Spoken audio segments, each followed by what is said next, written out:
안녕하세요. 대한민국 평범한 아저씨입니다. 여러분들은 가슴속에 그리워하는 사람이 있으신가요? 혹시나 사소한 이유로 그 사람과 멀어진 분들이 있으신가요? 만약 그렇다면 자존심 버려두고 먼저 손 내밀어 보세요. 되돌아보니 자존심 따위는 중요한 게 아니었습니다. 오늘 제 이야기를 용기 내어 해보겠습니다. 제 학창 시절을 얘기하면 절대로 빼놓을 수 없는 사람이 한 명 있습니다. 바로 저의 오랜 친구예요. 저와 같은 초등학교를 나온 친구는 첫 만남부터 어쩐지 이 아이와는 누구보다 친하게 지낼 수 있는 친구가 될 것 같다는 느낌이 들었습니다. 그 어린 나이부터도 말이죠. 그런데 너무 놀라운 게 친구도 나중에 저에게 그러더군요. 초등학교 2학년 같은 반에서 저를 처음 봤을 때 본인도 그런 마음을 느꼈다고요. 여느 또래 남자애들이 치고받고 투닥투닥 싸우면서 우정을 키워가는 것과는 달리 저와 제 친구는 어렸을 때도 단 한 번도 그 흔한 주먹 다짐을 하지 않았어요. 그 때문인지 저희들은 다른 친구들로부터 놀림을 참 많이 받았습니다. 다른 남자애들과는 조금 다르다는 이유 때문이었죠. 용철이랑 상덕이는 꼭 기집애들 같아. 물론 놀림의 이유가 굳이 저희가 한 번도 싸우지 않았다는 것 때문만은 아니었어요. 축구 좋아하고 말뚝박기를 즐겨하던 다른 남자애들과는 달리 저와 제 친구 쌍덕이는 조용히 책 읽는 걸 더 좋아했습니다. 그리고 그 나이 때 다른 남자애들과는 다르게 여자애들과도 스스럼 없이 잘 어울렸어요. 여자아이들은 다른 남자들과는 달리 얌전한 저희들을 무척이나 좋아했고 저희 역시 여자애들과 어울리는 것에 대해 창피하다거나 부끄럽다는 생각은 한 번도 해본 적이 없었기 때문에 저희에게 잘해주는 여자애들을 싫어할 이유가 없었습니다. 그러나 다른 남자애들 눈에는 그게 영 고깝게 보였는지 저희 둘이 지나가면 맨날 밀어버리는 일이 많았고 그러다 넘어지면 냅다 놀리는 것을 일삼았죠. 사실 또래 친구들 대부분이 어린 시절에 비슷한 나이대 애들이 그렇게 놀리면 한 번쯤은 신경을 쓰거나 어떻게든 놀림을 안 받으려 노력할 법도 한데 신기하게도 저와 친구는 그런 놀림을 한 번도 신경 쓰지 않았어요. 지금 생각해보면 확실히 그 나이대 다른 애들보다 무척 어른스러웠던 것 같네요. 게다가 담임 선생님도 그런 저희를 예뻐하면서 다른 남자아이들을 혼낼 때마다 너네는 용철이랑 상덕이 반만 좀 닮아봐라 라고 할 정도로 선생님께 신임을 받고 있었기 때문에 더욱더 남자아이들의 치졸한 놀림에 반응하지 않았죠. 저희 우정은 중학교 가서도 꾸준히 이어졌어요. 특히 제 중학교 시절은 안 그래도 충분히 친했다고 생각하고 또 좋아했던 제 친구와의 우정을 더욱더 견고하게 만들어준 사건이 있었던 때예요. 제가 중학교 3학년 때의 일이었습니다. 아주 화목하지는 않았지만 그래도 그냥저냥 일반적인 부부의 모습을 보이고 있었던 저희 부모님이 갑자기 따로 살겠다고 이야기를 하신 거죠. 용철아, 넌 엄마랑 살 거야? 아니면 아빠랑 살 거야? 어서 정해. 16살이라고는 해도 갑작스러운 부모님의 결별 소식에 아무렇지도 않게 태어난 모습을 보일 수 있을 만큼 성숙한 나이는 아니잖아요. 저 역시 부모님이 갑자기 따로 산다고 하니 너무 놀랄 수밖에 없었어요. 게다가 애초에 이 상황 자체가 받아들여지지도 않는 제 앞에서 다짜고짜 엄마랑 살지 아빠랑 살지 고르라니 저는 그 누구와 따로 사는 게 아니라 지금처럼 부모님이 사이좋게 저랑 같이 셋이서 사는 게 꿈이었습니다. 그래서 울며 불며 엄마 아빠 따로 안 살면 안 돼요? 우리 지금처럼 같이 사는 건 안 되는 거예요? 라고 말하며 부모님이 헤어지지 않기를 간절히 바랐지만 이미 부모님은 서로의 이별을 완벽히 마음먹은 상황이었습니다. 자연스레 저는 방황할 수밖에 없었죠. 살면서 한 번도 문제를 일으키거나 말썽 부린 적이 없었지만 그땐 학교도 안 나가고 밖에서 하루 종일 시간을 때우다 집에 늦게 들어가는 게 일수였습니다. 용철아, 대체 왜 갑자기 그렇게 엇나가는 거니? 원래 안 그랬잖아. 중학교 담임 선생님은 저를 타이르고 설득하려 애썼지만 제가 말을 듣지 않으니 얼마 안가 저를 포기하셨어요. 사춘기라는 무서운 병이 찾아온 것도 모자라 부모님의 이별까지 찾아오니 그땐 그저 세상이 싫었던 것 같습니다. 그러나 담임 선생님도 포기한 저를 유일하게 놓지 않고 꿋꿋하게 제 사정 그리고 제 마음을 들여다봐준 사람이 바로 제 친구 상덕입니다. 야, 용철아, 내가 널 하루 이틀 봐? 뭐야, 나한테만큼은 무슨 일이 있었는지 알려줄 수도 있는 거잖아. 어? 처음엔 친구한테도 이런 얘기하기 싫었어요.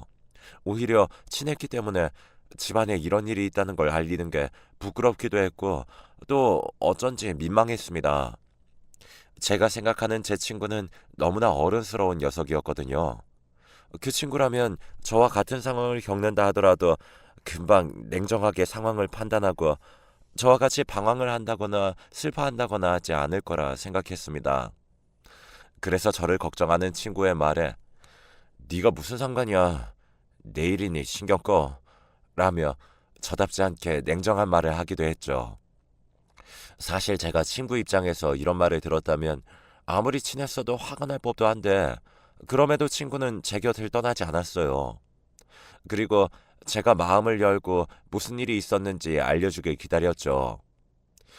그런 모습을 보다 보니까 어쩐지 이 친구한테 제 모든 것을 있는 그대로 얘기하고 싶다는 마음이 들더군요. 그래서 처음으로 자존심을 버리고 남 앞에서 눈물을 보였습니다. 우리 엄마 아빠가 따로 산대.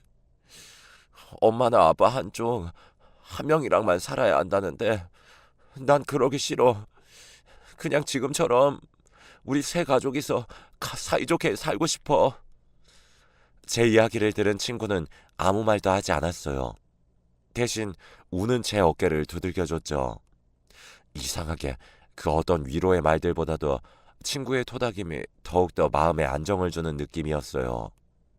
나중에 가서 결국 부모님은 이혼하셨고 저는 어머니와 함께 살게 되었지만 어쩌다 가끔 아버지 생각이 나서 울컥 눈물이 치솟았다가도 그 어둑한 밤 친구의 위로를 떠올리면 금세 소란스러워진 마음이 잔잔해졌어요. 하지만 그렇게 죽고 못 살던 친구가 고등학교 2학년 때 완전히 연락을 끊게 되었습니다. 지금 생각해보면 대체 왜 그랬는지 이해가 안 될 정도로 참으로 허망한 이유였죠. 당시 저희들이 가장 친한 건 맞았지만 한 살 한 살 학년이 올라가고 나서는 매번 같은 반을 하는 것도 아니고 함께 어울리는 다른 친구들도 생겼기 때문에 아무래도 초등학교 시절만큼 자주 붙어 다니거나 할 수 있진 않았어요.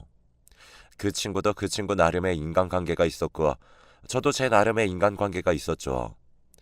그리고 서로 그 부분에 대해 당연히 그 어떤 반감도 갖고 있지 않았습니다.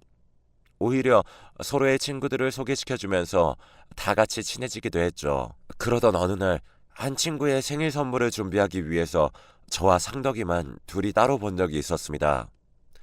그 녀석이 전부터 갖고 싶다고 노래 부르던 게 있는데 비싸지 않으면 돈 모아서 같이 사자. 너무 오래되어 어떤 물건인진 잘 기억이 안 나는데 당시 생일을 맞이한 친구가 맨날 그걸 갖고 싶다고 이야기하던 게 있었어요. 그래서 저와 상덕이는 일단 가게에 가서 그 물건을 보고 서로 모아둔 용돈이 허락한다면 함께 돈을 모아 선물해주기로 약속했었죠. 그런데 마침 그 친구가 원하던 선물이 생각보다 그리 비싸지 않았고 저희는 무리 없이 모은 돈으로 그 선물을 살 수 있었습니다. 둘이 막 신나서 이야기를 하며 집에 가는데 상덕이가 그러더군요.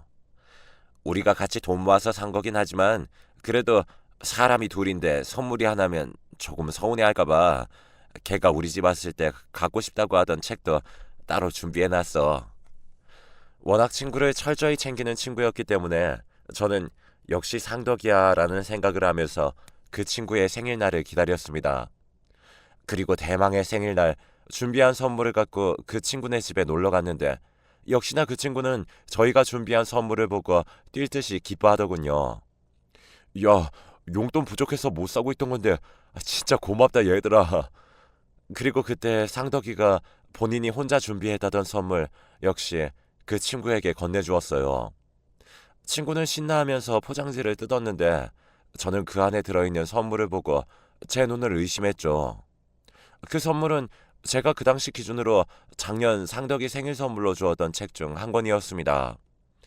그러니까 상덕이는 제가 자기 생일 선물로 줬던 책을 그 친구가 갖고 싶다고 이야기했던 것 하나 때문에 그 친구의 생일 선물로 줘버리고 만 거였죠. 그 친구야 아무것도 모를 테고 생일날 분위기 깨기 싫어서 가만히 있었지만 솔직히 계속 화가 났어요. 책이야 또 사서 주면 되는 건데 최소한 제가 선물로 준 걸 다시 줄 거면 저한테 이야기는 했어야 한다고 생각하는데 그래서 집 가는 길에 그걸로 상덕이와 싸우고 말았어요. 야, 넌 아무리 그래도 그렇지. 어떻게 내가 생일 선물로 준 걸 다시 다른 애 선물로 줄 수가 있냐? 적어도 나한테 말은 해야 할 거 아니야. 상덕이는 자기도 선물로 받았던 걸 잊고 있었다면서 미안하다고 제게 사과했지만 저는 화가 풀리지 않았습니다. 그렇게 계속해서 말꼬리를 붙잡고 싸우다 보니 처음엔 사과를 하던 상덕이 역시 제게 화를 냈죠. 그럴 수도 있는 거 아니냐고. 정말 말 같지도 않은 이유로 싸웠다고 생각하실 텐데 맞습니다. 겨우 저 문제 때문에 오랜 기간 제일 친한 친구라고 생각했고 그 누구보다도 제 속마음을 털어놓을 수 있었던 친구 하나를 잃었습니다. 그 일을 계기로 저는 더 이상 상덕이에게 말을 걸지 않았고 상덕이 역시 저를 모르는 체하고 지나갔어요. 주변 친구들이 너네 왜 그러냐고 싸웠냐고 이야기해도 그냥 저는 내 앞에서 이제 상덕이 얘기 꺼내지 마 라고 하며 철저히 친구의 이야기가 들려오는 걸 무시했습니다. 사실 그렇게 싸우긴 했지만 내심 친구가 저에게 먼저 사과하고 다시 다가와 주길 바랐어요. 그렇다면 모르는 척 친구의 사과를 받아들이고 다시 친하게 지낼 마음이 있었으니까요. 그러나 그 일로 친구도 저에게 많은 실망을 하고 화가 났는지 친구가 저에게 먼저 다가오는 일은 없었죠. 어리석게도 저는 그런 친구의 행동에 더 화가 났어요. 본인이 잘못한 게 뻔한데 괜히 저한테 자존심 세우는 거라고 생각했습니다. 서로 그렇게 되면서 그 상태로 고등학교를 졸업하고 각자 합격한 대학에 들어가 생활하고 직장을 다니고 연애하고 헤어지기를 반복하고 결혼한 뒤에 애까지 낳아 키우니 30년이 훌쩍 넘더군요. 제 인생에서 가장 좋은 친구라고 생각했던 상덕이와 연락이 안 된 시간들이 말입니다. 그 친구 생각이 참 많이 났어요. 그리고 후회도 많이 했습니다. 상덕이가 미안하다고 했을 때 그냥 다음부터는 다신 그러지 말라고 하고 용서해 줄 걸. 내가 괜히 자존심 부리고 더 화를 내서는. 그러나 다시 친구에게 연락해 보려고 해도 번호를 알지 못하니 연락할 방도가 없었죠. 그렇게 시간이 흐르고 나서는 결혼도 하고 애 키우고 돈 버는 일상에 너무 바쁘다 보니 그 친구를 떠올릴 시간도 없었어요. 어느 순간부터 가끔 생각난다고 해도 잘 지내고 있겠지라는 그런 아련한 그리움 같은 감정만 남았습니다. 그렇게 평소와 같은 하루를 보내고 있었을 겁니다. 하고 있는 사업 때문에 잠시 밖에 나갔다가 집에 돌아와 쉬고 있는데 전화가 한 통 오더라고요. 여보세요? 하고 받으니 혹시 김용철 씨 맞나요? 아는 조금 나이 든 듯한 여성의 목소리가 들렸어요. 처음 듣는 목소리였기에 네 맞습니다. 그런데 실례지만 누구시죠? 하고 물었죠. 그러자 그 목소리가 답했습니다.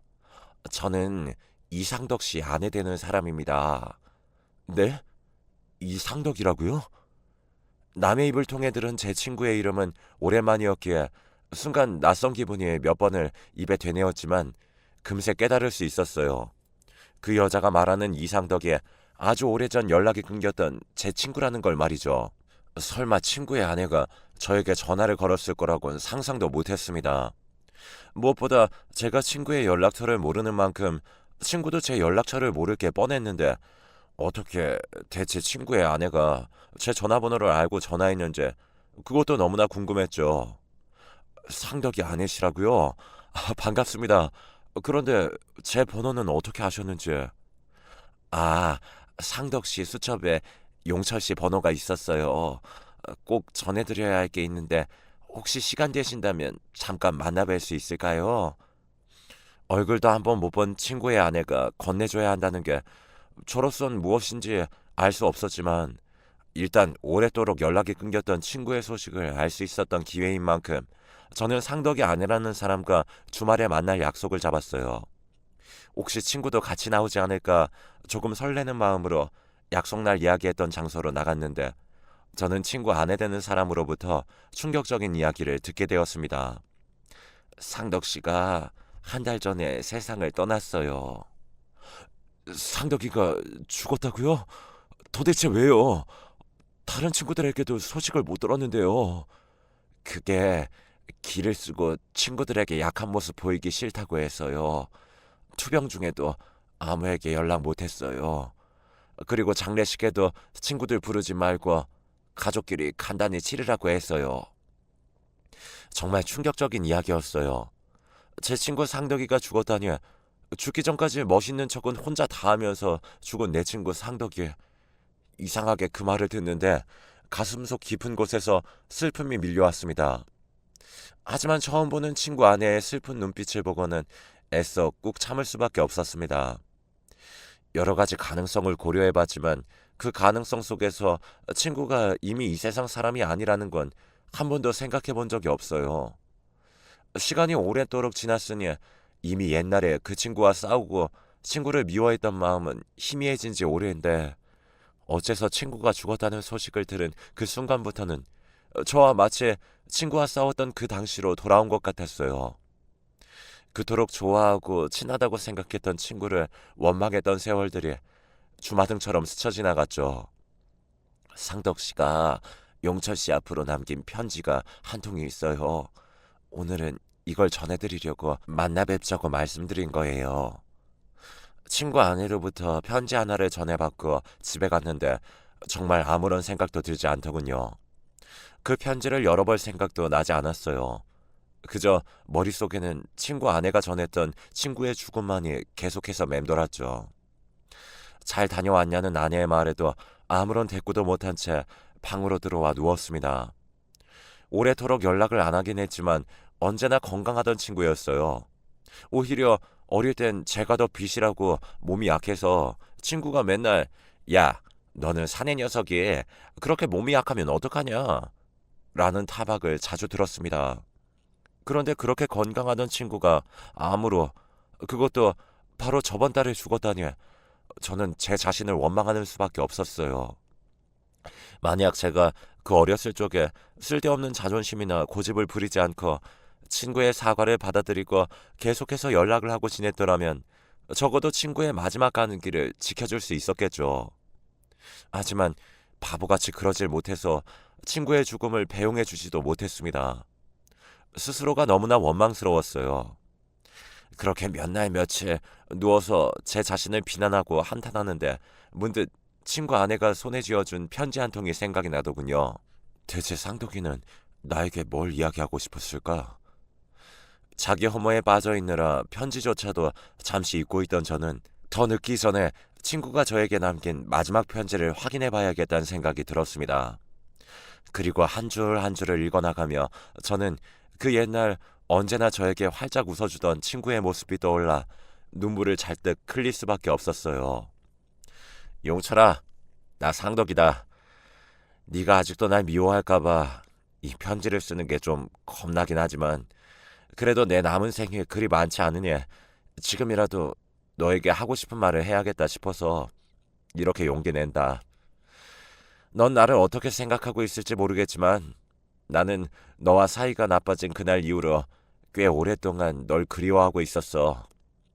내가 가장 좋아했던 내 친구 용철이를.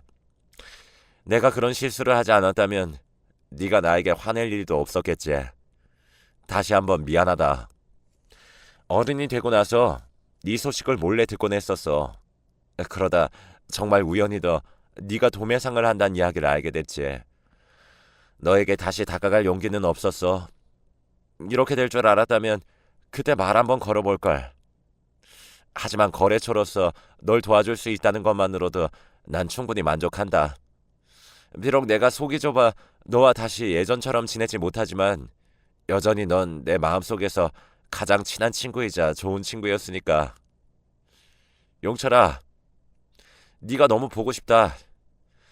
다시 그때로 돌아간다면 네 마음이 풀릴 때까지 몇 번이라도 사과했을 텐데 내가 그랬다면 우린 다시 예전처럼 친한 친구로 지내고 지금 이 나이가 되도록 함께하고 있었겠지. 다음 생이란 게 있어도 아마 너와 같은 친구를 또 만나지 못할 거야. 짧은 기간이었지만 못난 나랑 친구해줘서 너무 고맙다. 그리고 평생 행복해라. 제가 친구를 그리워했던 만큼 친구 역시 저를 그리워하고 있었습니다. 그리고 저와 똑같은 일을 하고 있었죠. 친구는 편지에서 내내 제게 미안하다고 했지만 오히려 저는 그런 친구에게 더 미안한 마음이 컸습니다. 몇 번을 되새겨 보아도 애초에 처음에 친구가 사과했을 때 제가 받아주었다면 일어나지 않았을 일이었죠. 그런데 친구는 스스로를 탓하고 이 모든 일들이 본인이 부족해서 본인이 속이 좁아서 일어난 일이라고 생각하고 있었다고 하니 저는 대체 이 미안함을 어떻게 갚아야 할지 너무나 막막했어요. 게다가 제 인생에서 가장 힘들었을 때 절 도와준 건 역시 친구였다니 너무나 놀랐습니다. 지금은 사업이 꽤 커져서 넉넉히 살고 있지만 한때 저는 친구 말대로 작게 도매상을 하고 있었습니다. 그때도 굉장히 어렵게 빚을 내서 시작한 일이었기 때문에 매달 빚에 쪼들려가면서 힘들게 살고 있었죠. 정말 수많은 사업들을 다 말아먹고 인생에서 마지막 도전이나 다름이 없었어요. 정말 도매상까지 망하게 되면 당장 갈 곳도 없고 살 곳도 없었기 때문에 어떻게 해야 이 위기 상황을 벗어날 수 있을지 전전긍긍하다가 정말 저에게 한 줄기 빛을 만날 수 있었습니다. 우연찮게 큰 거래처를 하나 알게 된 것이었죠. 그리고 그 거래처가 굉장히 쉽게 제 도매상과 거래해준다고 해서 오랜 시간 동안 거래를 진행해 왔었어요. 솔직히 그 정도 크기면 저처럼 작은 도매상이 아니라 조금 더 큰 곳과 거래할 수 있었을 텐데 왜 저희랑 전속으로 거래를 했는지 때때로 의아하긴 했지만 당시에는 찬밥 더운 밤 가리시기도 아니었기에 그저 저에게 내려진 행운에 대해 감사하며 열심히 일했습니다. 그리고 납품 초기에 세금 계산서 때문에 업체 사업자 등록증을 본 적이 있었는데 그 대표 이름이 친구 이름과 똑같더군요. 그땐 그냥 동명이인인가 보다 하고 대충 넘어갔는데 그 사람이 친구였다니. 그 거래처 사장의 친구였을 줄은 정말 꿈에도 몰랐어요. 친구는 저를 뒤에서 도와주고 있었고 제 성격을 잘 알고 있었기 때문에 혹시나 제가 자존심 상하고 힘들어할까봐 그 사실을 알리지 않았을 게 뻔했습니다. 친구 덕분에 제가 그리고 저희 가족이 먹고 살 수 있었다는 것을 친구가 죽은 뒤에야 알게 되었다니 저는 이 모든 사실을 아내에게 이야기했어요. 아내도 죽은 제 친구 덕분에 저희 가족이 먹고 살 수 있었다는 이야기를 듣고 나니 한참을 아무 말도 못하더군요. 그러더니 제게 하는 말이 지금이라도 가서 사과해요. 분명 당신을 그렇게 좋아했던 친구라면 하늘에서도 당신 사과받고 용서해 줄 거야. 라고 하더군요. 솔직히 처음에 친구 아내로부터 친구가 준 편지를 받고 그 내용을 읽었을 때는 친구가 잠들어 있는 납골당에 가는 게 너무 무서웠습니다. 내가 과연 그곳에 가봐도 되는 걸까 하는 생각이 있기도 했고 또한 제가 정말 납골당에 가서 친구 이름을 부른다면 친구가 정말 이 세상에 없다는 사실을 인정해야 할 것 같은 느낌이 들었거든요. 하지만 아내의 말을 듣고 나니 이젠 저도 용기를 낼 때인 것 같더군요. 그래서 자식들과 아내와 다 같이 친구의 납골당으로 갔습니다. 상도가 미안하다. 정말 미안하다. 그리고 너무 고맙다. 하늘에선 편히 쉬고 다음 생에도 내 친구 해줘라. 납골당 안에서 활짝 웃고 있는 친구의 사진을 보며 저는 몇 번이고 미안하다고 이야기했습니다. 아내도 비록 친구의 얼굴을 처음 봤지만 저로 인해 모든 사정을 알고 있었기에 계속해서 고맙다 인사를 했고 자식 녀석들도 옆에서 묵념을 했죠. 그날 납골당에 다녀온 뒤에 저는 굉장히 오랜만에 어린 시절의 꿈을 꾸었습니다. 친구 녀석과 함께 조용한 교실 안에서 책을 읽는 꿈이었습니다. 이상하게 그 꿈을 꾸고 깨어난 날에는 마음이 편안하고 안정된 느낌이 들더군요. 저는 그날 제 꿈에 친구가 다녀간 거라고 믿고 있습니다. 사실 아직 친구가 떠났다는 슬픔이 다 가시지 않았기에 이렇게 제 이야기를 나누는 것에 대해 많은 망설임이 있었어요. 하지만 그럼에도 불구하고 제가 제 이야기를 사연으로 정리한 이유는 혹시나 자존심 같은 문제로 인해 저와 같은 실수를 하는 분이 있을 것 같아서예요. 저는 여전히 친구와 화해하지 못하고 친구의 연락을 끊고 지냈던 그 30년을 너무나 후회하고 있습니다. 여러분은 그러지 마세요. 조금이라도 화해하고 싶은 사람이 있으면 자존심 버리고 먼저 사과하고, 사랑하면 사랑한다는 말을 하고, 보고 싶으면 보고 싶다고 말하세요. 시간은 유한하지 않고 언제 우리도 모르게 이별이 찾아올지 모르는 게 인생입니다. 부디 제 사연을 들으신 분들은 최소한 저처럼 후회할 일을 만들지 않길 바랍니다.